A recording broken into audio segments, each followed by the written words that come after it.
Shalom bien-aimés, je vous salue dans le nom puissant de Jésus-Christ. Nous nous retrouvons aujourd'hui, grand jour dans l'église où l'église célèbre l'épiphanie de Jésus-Christ de Nazareth. Et nous allons, dans le cadre de notre émission La Manne du dimanche, partager un test, l'évangile de ce dimanche. Bien-aimés dans le Seigneur, nous le prenons en Matthieu le chapitre 2, du verset 1 au verset 12. Et je lis ce qui est écrit dans la version Taube.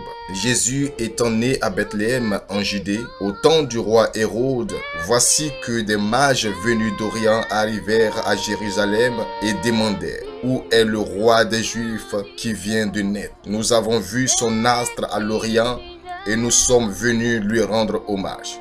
À cette nouvelle, le roi Hérode fut troublé et tout Jérusalem avec. Il assembla tous les grands prêtres et les scribes du peuple et s'enquit auprès d'eux du lieu où le Messie devait naître. À Bethléem de Judée, lui répondirent-ils, car c'est ce qui est écrit par le prophète. Et toi, Bethléem, terre de Juda, tu n'es certes pas le plus petit des chefs-lieux de Juda, car c'est de toi que sortira le chef qui fera paître Israël, mon peuple. Alors Hérode fit appeler secrètement les mages, se fit préciser par eux l'époque à laquelle l'astre apparaissait, et les envoya à Bethléem en disant: allez vous renseigner avec précision sur l'enfant, et quand vous l'aurez trouvé, avertissez-moi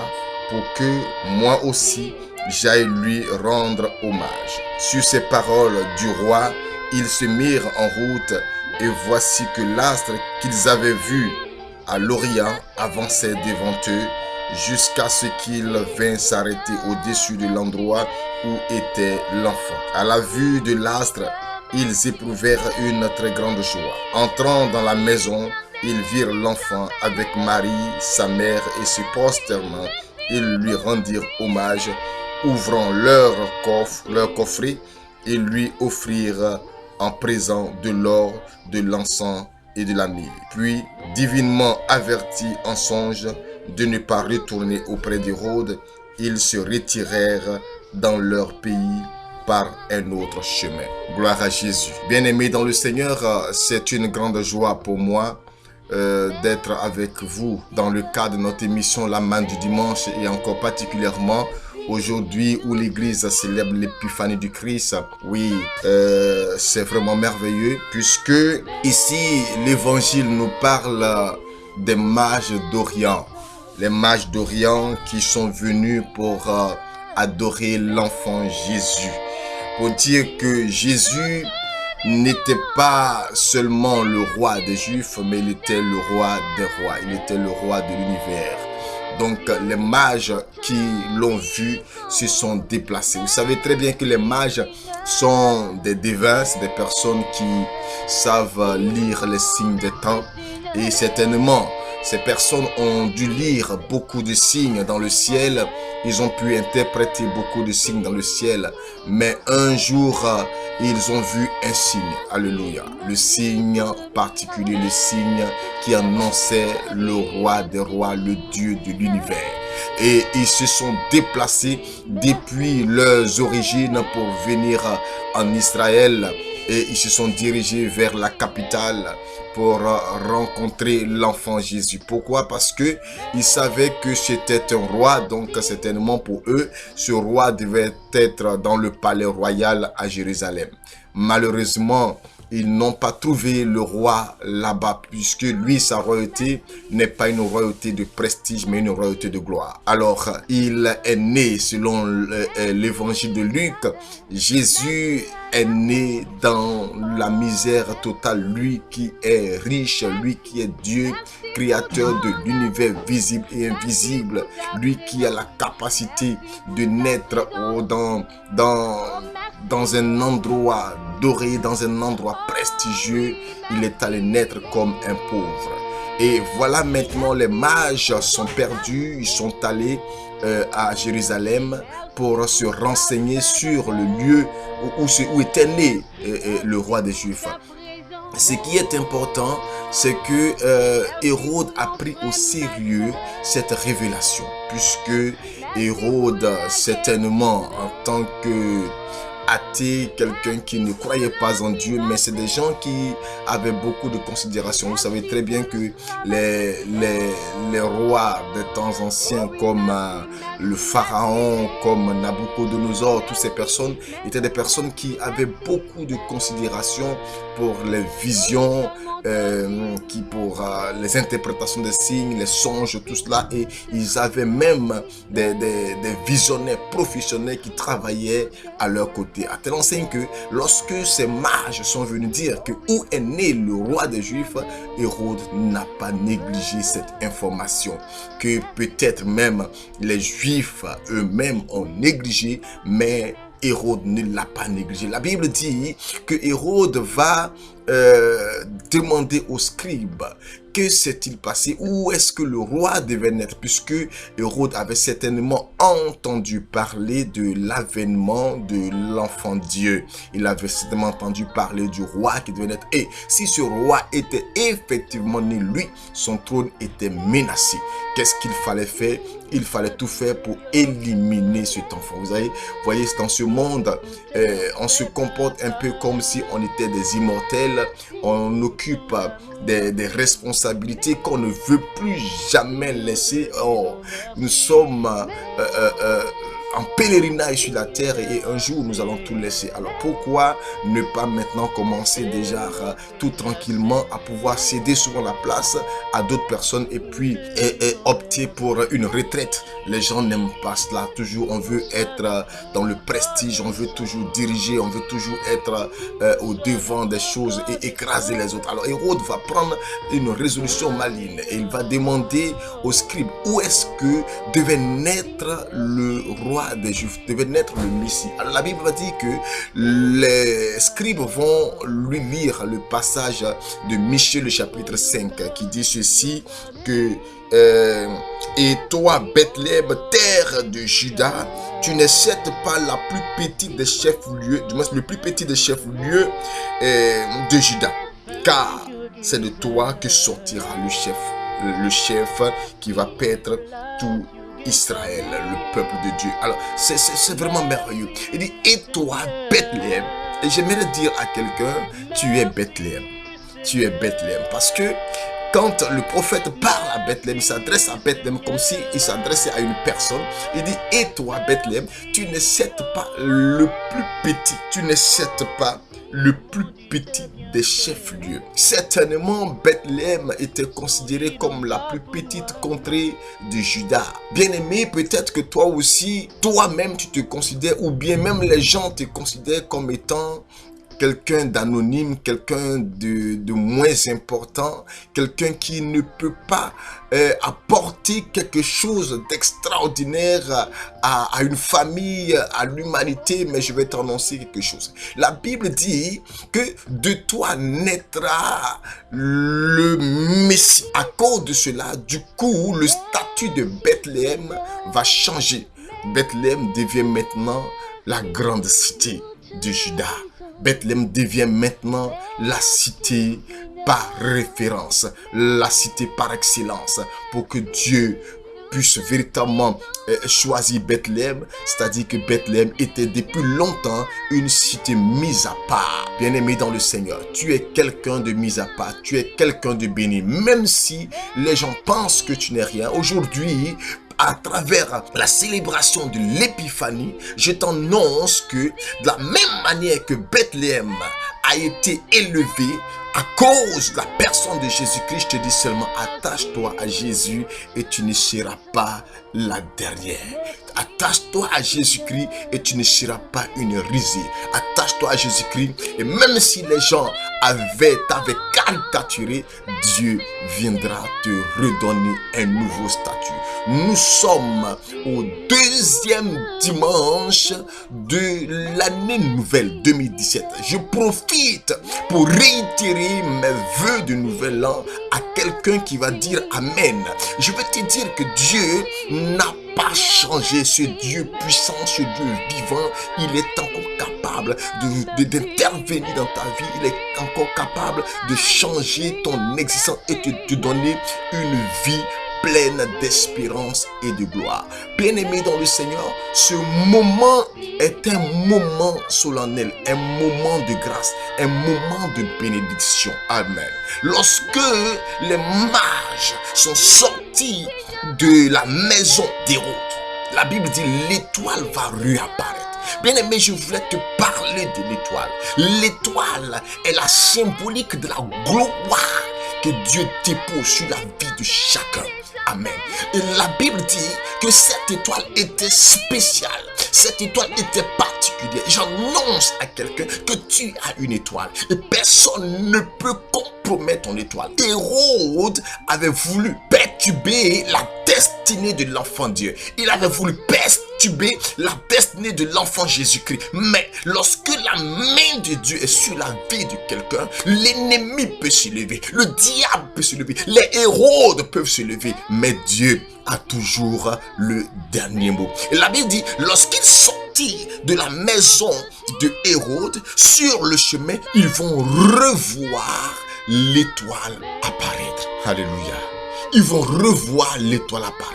Les mages avaient vu l'étoile depuis l'Orient. Mais lorsqu'ils ont marché jusqu'en Israël, l'étoile, ils l'ont perdue. Bien-aimé dans le Seigneur, peut-être que tu as l'impression que ton étoile est en train de disparaître. Ton étoile est en train de disparaître. Tu ne vois plus, tu n'as plus une bonne visibilité de ta vie.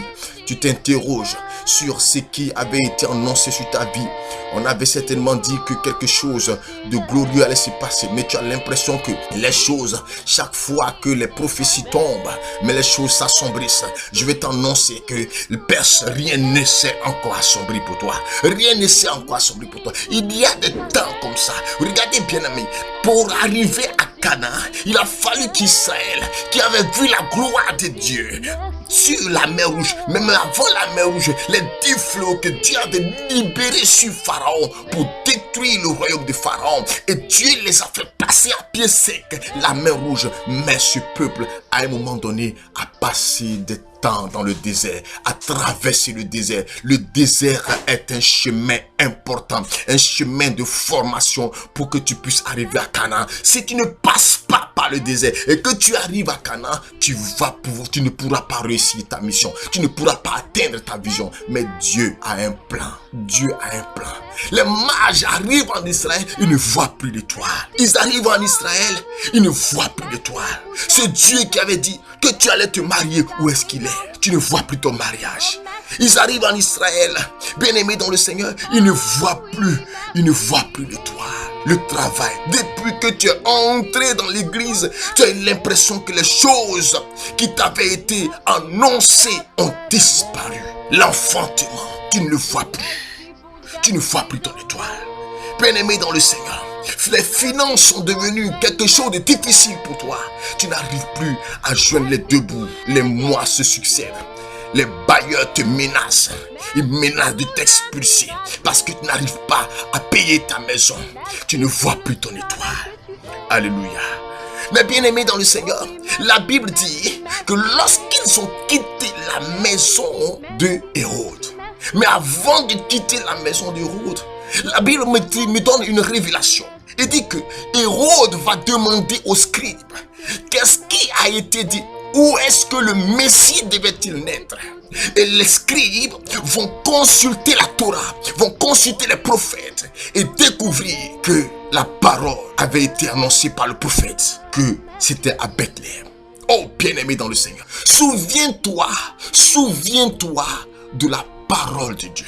C'est pourquoi Dieu pouvait dire à Jérémie, j'ai des projets de paix, des projets de grâce et non de malheur. Souviens-toi de la parole que l'Éternel a dite. Souviens-toi de tout ce qu'il a dit. Prends souvent la parole et médite-la, sculpte-la, médite-la profondément. En elle se trouve la révélation sur ta destinée. En elle se trouve la révélation sur ton témoignage. Et lorsque ils ont lu cette parole, les mages vont suivre la voie que leur donne la prophétie, en allant maintenant vers Bethléem. Et alors, l'étoile va réapparaître. Toutes les fois que tu seras dans les soucis, que tu seras dans les problèmes, lève les yeux et regarde à l'Éternel. Regarde à Yahvé. Dis-lui, papa, est-ce que tu es vivant? Père, où est-ce que tu es? Où est ma prophétie? Qu'est-ce que tu avais annoncé sur ma vie? Le prophète Isaïe, en son chapitre 60, pouvait dire ceci. Il dit, lève-toi et marche, car ta lumière arrive. Oh mighty Jesus. Il dit, car ta lumière arrive. Tu ne seras pas dans la disette. Tu ne seras pas dans les soucis, car l'Éternel est Dieu. La Bible dit que les mages vont entrer dans la maison, là où l'étoile a été positionnée, mighty Jesus. Lorsque l'étoile s'est positionnée sur la maison, toute la maison a été éclairée par la gloire de l'Éternel. Mais la Bible dit, dans cette maison se trouvait Marie et l'enfant. L'onction, la lumière de cette étoile a commencé à éblouir toute la maison. La maison a changé d'aspect. J'annonce à quelqu'un que la lumière de Dieu est en train de resplendir. Ton étoile est en train de refaire surface. Cette étoile qui avait été obscurcie par tes ennemis. Cette étoile qui avait été obscurcie. Ils avaient placé des nuages. Mais maintenant, je vois les nuages se casser. Et maintenant, la puissance de l'Éternel, maintenant, est en train de libérer ton étoile. Et la gloire, la lumière est en train de luire. Tu revois ton espérance. Je ne sais pas quel âge tu as. Peut-être que tu n'as plus d'enfant jusqu'à la ménopause. Mais je t'annonce que pendant que je parle, quelque chose est en train de se passer dans tes entrailles. Une onction de Dieu est en train de se passer dans tes entrailles. Et si ta mère dans la foi, qu'on appelle Sarah, l'épouse du père, a conçu à 90 ans, au moment où la Bible dit qu'elle ne pouvait plus faire ce que les femmes font, même si cela avait été dit, que tu ne pourrais plus, médicalement, tu ne pourrais plus, parce que tu n'as pas de trompe, parce qu'il y a tellement de fibromes, parce qu'il y a des problèmes, parce que tu as une ménopause précoce. J'annonce maintenant que quelque chose de puissant se matérialise en toi. L'onction de Dieu bouge maintenant dans ta vie et le Saint-Esprit positionne ce bébé en toi, ce bébé, cette grâce. Frère, ne te décourage pas. Il y a une espérance pour ceux qui comptent sur Dieu. Il y a une destinée. Il y a quelque chose qui est promise à ceux qui comptent sur l'Éternel. C'est pourquoi le psalmiste pouvait dire dans le psaume 125, et de ceux qui se confient en l'Éternel sont comme la montagne de Sion. Ceux qui se confient à l'Éternel. Confie-toi en Dieu. Mets ta confiance en Jésus. Oh, dis-lui, Seigneur, interviens dans ma vie, touche mon âme, garde ma vie, parce que je sais que tu n'es pas un Dieu qui ment. La Bible dit, il n'est pas un homme pour mentir. Ce que sa bouche dit, sa main l'accomplit. Les mages sont arrivés devant l'enfant Jésus. Mais je t'annonce qu'aujourd'hui, ce n'est pas de Jésus, mais c'est toi, cet enfant Jésus, qui reçoit la visitation de ces mages, des personnes qui vont changer, qui vont t'aider. Dieu positionne des anges pour pouvoir t'aider à atteindre ta destinée. La Bible dit, ils apportaient de l'or à l'enfant. Ils apportaient de la myrrhe, de l'encens, des présents qui déterminent l'identité de cet enfant. Un roi. C'est pourquoi le Seigneur pouvait dire ceci. Il dit, vous serez une nation de rois, un sacerdoce royal. Donc tu vois, l'or qui symbolise la royauté et l'encens qui symbolise l'adoration. Quand on parle du sacerdoce royal, tu seras un sacerdoce royal, un royaume de prêtres. Les gens viendront s'inspirer de ton expérience, de comment est-ce que tu as fait pour que Dieu puisse te bénir. Je prie que le Seigneur te fortifie. Je vais finir par l'attitude des mages.